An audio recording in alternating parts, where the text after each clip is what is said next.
Hi everyone, it's Øyvind Martinsen here. It's early morning. I'm by the Oslo fjord in Norway, and it's February, and it's minus 10 degrees Celsius, a little bit wind in from the northeast, and I'm ready for a sunrise shot. And in this short video I'm going to shoot and balance the light with the reverse graduated neutral density filter. And I'm going to use my size, Carl size 18mm wide angle lens, and I found some nice ice formations here. I'm going to play with them and see what I can get together with the sky, hopefully some colors. So I'm preparing, put on the camera, take off the sunscreen and protection. I need my cable release. I always use that to avoid camera shake, and put it on here on the left side.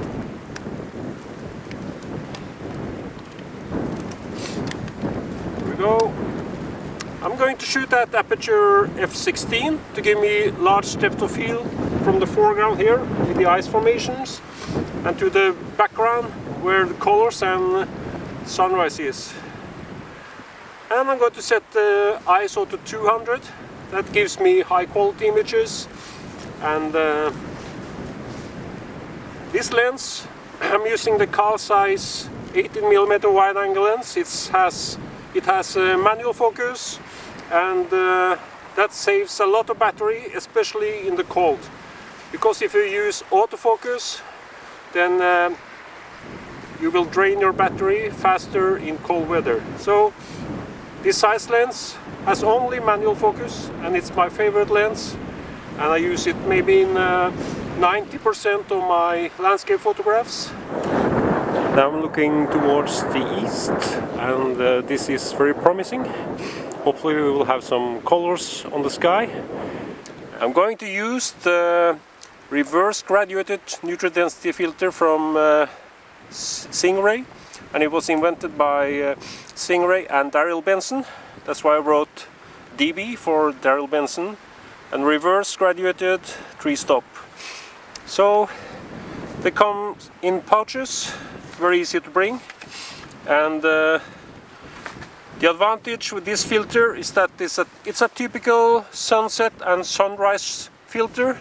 You can see here it's a little bit darker at the bottom here in the graduation, and it's more soft in the graduation the higher we get on the filter.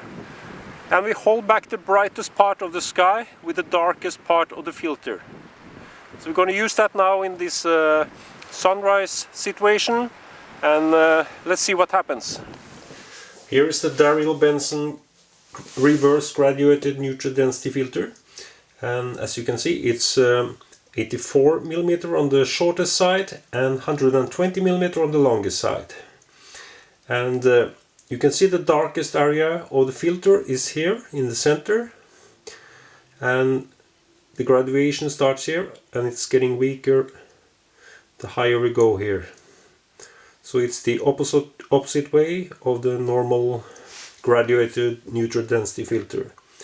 So this is meant to be used for sunsets and sunrises, and you place the darkest area of the filter over the brightest area in your composition, for example.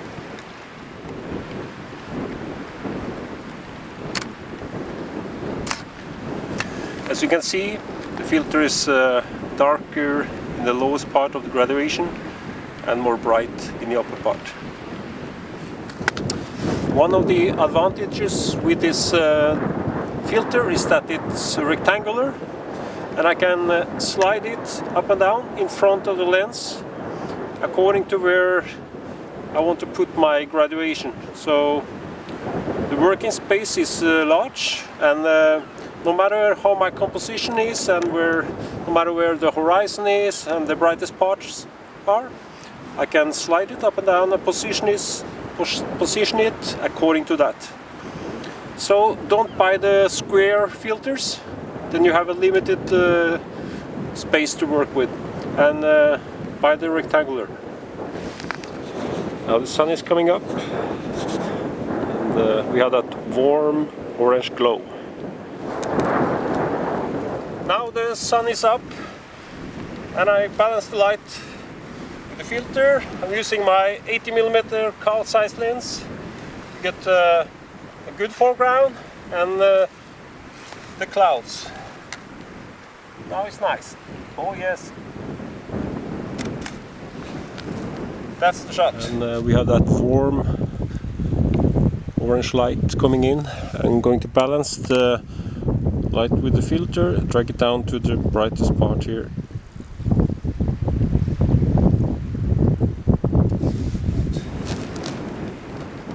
Take one more.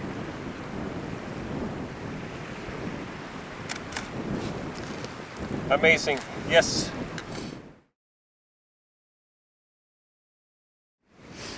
Don't forget to shoot vertical images.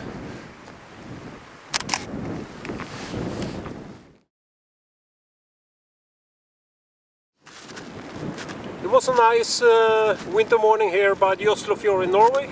Now it's time to go in, warm up, upload the photos on the computer, and I'll see you there. Here I am on the computer, and here is one of the shots from today. And as you can see, here is the brightest part of the image, is this here. And this is where I placed the darkest part of that reverse graduated neutral density filter. So I darken the brightest part here, and then we get the details in the upper part and also a good foreground. So this was the horizontal composition, and we have the vertical here, the same here. I darken the brightest part here with the darkest part of the filter. Let's see it in full frame. I like it. And the other one, you can see it in full frame too. So that's it for today, and thank you for watching, and I'll see you in another video.